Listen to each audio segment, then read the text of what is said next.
नमस्कार दोस्तों, आज का हमारा टॉपिक है मुग़ल सल्तनत। तो मुग़ल सल्तनत की स्थापना बाबर ने 1526 ईस्वी में की थी।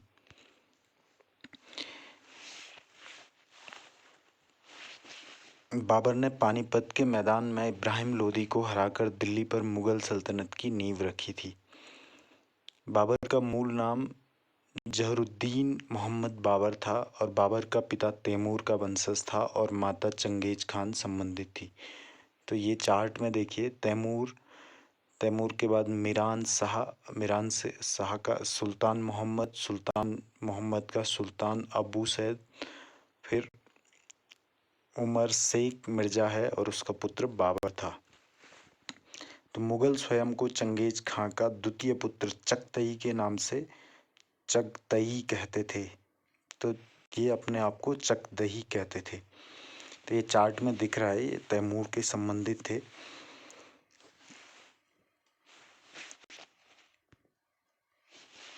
1527 ईस्वी में राणा सांगा के नेतृत्व में राजपूतों को आगरा के निकट खानवा के युद्ध में हराकर इसने मेवाड़ को जीता था।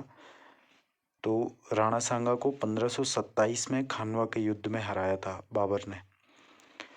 मोहम्मद लोदी के नेतृत्व में अफगानों को बिहार में घाघरा के युद्ध में पराजित किया था। तो घाघरा की लड़ाई में इसने जो अफगान थे उनको हरा दिया था। 1530 में इसकी मृत्यु हो गई। 1530 में बाबर मर गया था। तो बाबर ने अपनी कथा तुजक ए बाबरी चगतई तुर्क मातृभाषा में लिखी है। और बाबर प्रसिद्ध नक्शबंदी सूफी ख्वाजा उबैदुल्ला अहरार का अनुयायी था। तो ये बाबा अहरार को मानता था। सबसे पहले 1519 से 1523 के बीच बाबर ने भारत पर आक्रमण किया और 1526 में इसने इब्राहिम लोदी को पानीपत के प्रथम युद्ध में हराकर विजय प्राप्त करी और इस तरह से मुग़ल वंश की इसने स्थापना करी थी। तो ये सिर्फ 4 साल तक इसने भारत पर राज किया। 1530 में इसकी मृत्यु हो गई थी। बाबर की मृत्यु के बाद उसका बेटा हुमायूं 1530 में मुग़ल सल्तनत का सुल्तान बना। हुमायूं ने अपने राज्य, जो उसका राज्य था, जो बाबर का राज्य उसको मिला था, उसको उसने अपने सभी भाइयों में बांट दिया। तो उसने कामरान था जो उसको काबुल और बदखास दिया था। हुमायूं ने जल्दबाजी में अफगान शासक शेर खान के साथ संधि कर ली थी और बनारस के पूर्व का भाग उसे दे दिया था। तो उसने बनारस का पूर्व भाग शेर खान को दिया था। 1539 में चौसा के युद्ध में हुमायूं को पराजित होना पड़ा था। तो 1530 में जब ये राजा बना तो ये 1539 में चौसा की लड़ाई हार गया था। 1540 में फिर बिलग्राम में जो लड़ाई हुई, जिसे कन्नौज की लड़ाई भी कहते हैं, तो हुमायूं दोबारा बुरी तरह से परास्त हुआ और इसे यहाँ से भाग कर जाना पड़ा। और 1542 में इसका बेटा अकबर का जन्म होता है। अकबर का जन्म अमरकोट के राजा राणा प्रसाद के यहाँ हुआ था। तो अकबर का जन्म अमरकोट में 1542 में हुआ था। हुमायूं ने 1555 में अफगानों को हराकर हिंदुस्तान को फिर से जीत लिया था। तो ये 1555 में जब शेर खान मर गया था, जिसे शेर शाह सूरी कहते हैं, तो शेर खान के मरने के बाद ये वापस आता है और फिर से ये भारत पे अपना राज्य स्थापित करता है। 1556 में पुस्तकालय की सीढ़ियों से गिरकर हुमायूं की मृत्यु हो जाती है। 1556 में अकबर बहुत कम उम्र में, कहा जाता है कि 13 साल की उम्र में शासक बना था। इस बीच दिल्ली पर हेमचंद विक्रमजीत, जिसे हेमू कहते थे, का कब्जा था। 1556 में पानीपत की दूसरी लड़ाई में अकबर ने हेमू को हरा दिया था। जब अकबर बुरी तरह से हारने वाला था, तभी अकबर के किसी तीरंदाज का तीर हेमू की आंख में लगा और इससे हेमू की सेना तितर बितर हो गई और इस तरह से एक नाटकीय तरीके से अकबर इस युद्ध को जीता था। इस युद्ध में जो मुख्य योद्धा था, जो मुखिया था मुगल सेना का, अकबर तो बच्चा था, तो जो मुगल सेना को लीड कर रहा था वो बैरम खान था और अकबर का संरक्षक भी था। तो बैरम खान था जो उसका शुरुआती समय में, जब अकबर राजा बना तो शुरुआती समय में सबसे ज़्यादा दखल इसी का था अकबर के शासन पे। 1560 में जब अकबर मात्र 18 साल का था तो उसने बैरम खान को उसकी बैरम खान के साथ जब अकबर को थोड़ा समझ आने लगी तो उसने देखा कि बैरम खान सारे फैसले ले रहा है और अकबर मात्र नाम मात्र का शासक बन के रह गया था। तो अकबर और उसके बीच मतभेद शुरू हो गए और अकबर ने बैरम खान को हुक्म दिया कि वो मक्का की यात्रा पे जाएं और राजकाज से संबंधित चीज़ों को छोड़ दें। तो 1561 में मक्का जाते हुए बैरम खान की हत्या हो गई थी। ये अकबर के शासनकाल में भारतवर्ष का नक्शा है। तो इसका असम से लेके और अफगानिस्तान तक और उत्तर में कश्मीर से लेके दक्षिण में भी लगभग मैत्री राष्ट्र तौर के थे इसके, जो अहमदनगर, बीजापुर, गोलकुंडा और ये सभी राजाओं के साथ इसके अच्छे संबंध थे। ये मुग़ल सल्तनत के द्वारा बनाई गई 2 इमारतें हैं। मुग़लों ने बहुत सारी इमारतें बनाई, तो इनमें से ये 2 मुख्य देखिए, एक ताजमहल है जो पहले नंबर पे है और दूसरे पे बुलंद दरवाज़ा है। 1561 में अकबर ने मालवा जीता, जहाँ का शासक बाज बहादुर था। उसके बाद उसने गढ़कंटक, जहाँ रानी दुर्गावती थी, तो रानी दुर्गावती और उनका नाबालिग पुत्र वीर नारायण युद्ध में मारे गए। इसके बाद इसने गोंडवाना जीता 1564 से 72। 1564 में ये सब हो गया था। 1572-73 में इसने गुजरात को जीता और फतेहपुर सीकरी का बुलंद दरवाज़ा जो है, बुलंद दरवाज़ा इसने इसी की खुशी में, इस जीत की खुशी में बनवाया था। बिहार और बंगाल को 1574 से 76 में जीता। हकीम से काबुल 1581 में जीता और बलूचिस्तान 1586 में जीता और सिंध इसने 1591 में जीता, उड़ीसा 1592 में, कांधार 1595 में और अहमदनगर के क्षेत्र को 1596 में।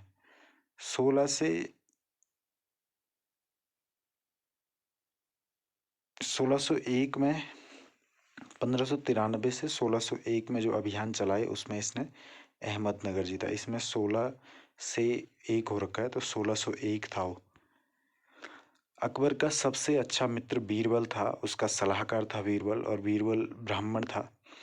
बीरबल की हत्या 1586 में यूसुफ जई समुदाय के कुछ लोगों ने की थी। अकबर ने राजपूतों के साथ वैवाहिक संबंध बनाए। उसने राजा बहारमल की बड़ी बेटी के साथ विवाह किया और राजा भगवान दास और जो बहारमल का उत्तराधिकारी था मान सिंह जो भांजा था, तो इसको इसने मुगल शासन में उच्च पदों पे रखा। मान सिंह और भगवान दास को 1576 में राणा प्रताप और मानसिंह के नेतृत्व वाली मुगल सेना में युद्ध हुआ था, जिसमें राणा प्रताप को हारना पड़ा था। इसे हल्दी घाटी की लड़ाई भी कहते हैं। अकबर की जीवनी अबुल फजल ने लिखी और अबुल फजल ने अकबर की जीवनी लिखी क्योंकि अकबर अनपढ़ था, लिखना नहीं जानता था, तो इसकी जीवनी अबुल फजल ने लिखी थी। तो अकबर की जीवनी का नाम है आईन-ए अकबरी। अकबर ने 1575 में सुलह कुल की नीति अपनाई थी और इसका जो सुलह कुल की व्यवस्था थी, इसका फतेहपुर सीकरी की जामा मस्जिद के पास एक इबादत खाना था, प्रार्थना घर था, उसका निर्माण करवाया था इसने, और जहाँ विभिन्न धर्मों के लोग बैठ के आपस में तर्क वितर्क करते थे। तो ये एक तरफ की एक नया धर्म था जो सुलह एक कुल थी और दीन ए इलाही भी कहते थे इसे। अकबर का जो बड़ा बेटा था सलीम, तो ये शेख सलीम चिश्ती की आशीर्वाद से प्राप्त हुआ था, जिनकी दरगाह है अजमेर में, उनके आशीर्वाद से सलीम पैदा हुआ था। तो इसी वजह से इसका नाम सलीम रखा गया और सलीम की माँ कछवाहा राजपूत राजकुमारी थी। सलीम ने अबुल फजल को मरवा दिया था और 1605 में अकबर की मृत्यु के बाद सलीम शासक बना और सलीम को ही जहांगीर भी कहते हैं। अकबर ने मनसबदारी व्यवस्था शुरू की थी। आगे है जहांगीर।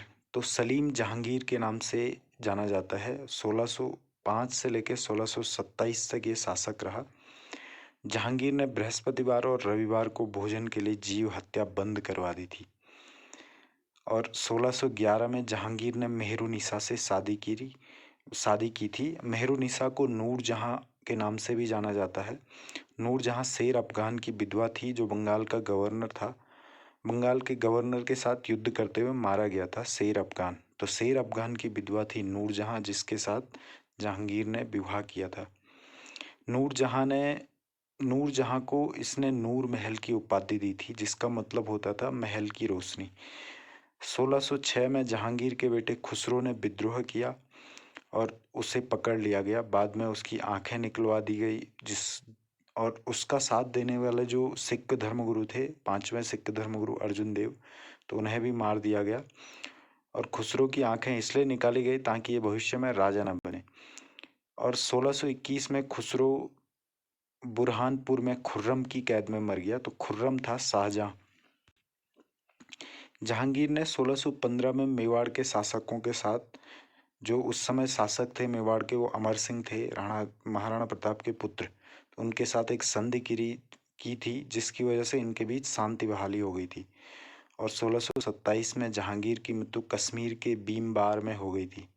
जहांगीर की आत्मकथा का नाम तुजक ए जहांगीरी है। शाहजहां, जहांगीर की मृत्यु के बाद शाहजहां जो खुर्रम था वो राजा बना। तो शाहजहां ने पहाड़ों पर अपनी सेना भेजी थी, जिसमें उसे भारी नुकसान हुआ था। लगभग 5000 सैनिक मारे गए थे और उसके बाद उसे यह अभियान छोड़ना पड़ा था। तो ये घटना उत्तराखंड के, जब इसने उत्तराखंड पे हमला किया, 5000 सैनिक भेजे, तो उस समय उत्तराखंड पे महारानी कर्णावती का शासन था। तो महारानी कर्णावती ने, कहा जाता है कि इसके सारे सैनिकों को कुछ को मरवा के, कुछ को बंदी बनाकर उनके नाक कान काट दिए थे। इसलिए महारानी कर्णावती को नकटी रानी भी कहा जाता है। शाहजहां के शासनकाल में औरंगजेब दक्षिण का वाइसराय था। शाहजहां ने अपने प्रिय पुत्र दारा सिकोह को युवराज बनाया था। तो शाहजहां का जो सबसे चहेता पुत्र था वो दारा सिकोह था। शाहजहां ने ताजमहल और लाल किले का निर्माण करवाया था। और शाहजहां ने प्रसिद्ध मयूर सिंहासन का भी निर्माण करवाया था, जिसे नादिर शाह के टाइम पे अफगान ले गए थे। ताजमहल उसने अपनी पत्नी मुमताज महल की याद में बनवाया था। शाहजहां के बेटों में गृह युद्ध छिड़ गया था जब आखिर में शाहजहां बीमार हुआ उस समय में। तो इसके चारों बेटों में गृह युद्ध छिड़ा, जिसमें एक तरफ दारा सिकोह था और बाकी सूजा, औरंगजेब और मुराद दूसरी तरफ थे। तो इन लोगों ने दारा सिकोह को हराया, बंदी बनाया, और इसके परिणाम स्वरूप जब ये युद्ध हुआ तो दारा सिकोह बंदी बनाया गया और बाद में उसकी मृत्यु हो गई। तो इस तरह से औरंगजेब शासक बना। और औरंगजेब ने अपने दोनों भाइयों को भी बाद में ठिकाने लगा दिया था। और औरंगजेब ने अपने पिता को आखिरी दिनों में आगरा के किले में कैद कर रखा था। तो अगले पार्ट में हम औरंगजेब के बारे में पढ़ेंगे, औरंगजेब और औरंगजेब के बाद के मुगलों के बारे में पढ़ेंगे। Thank you.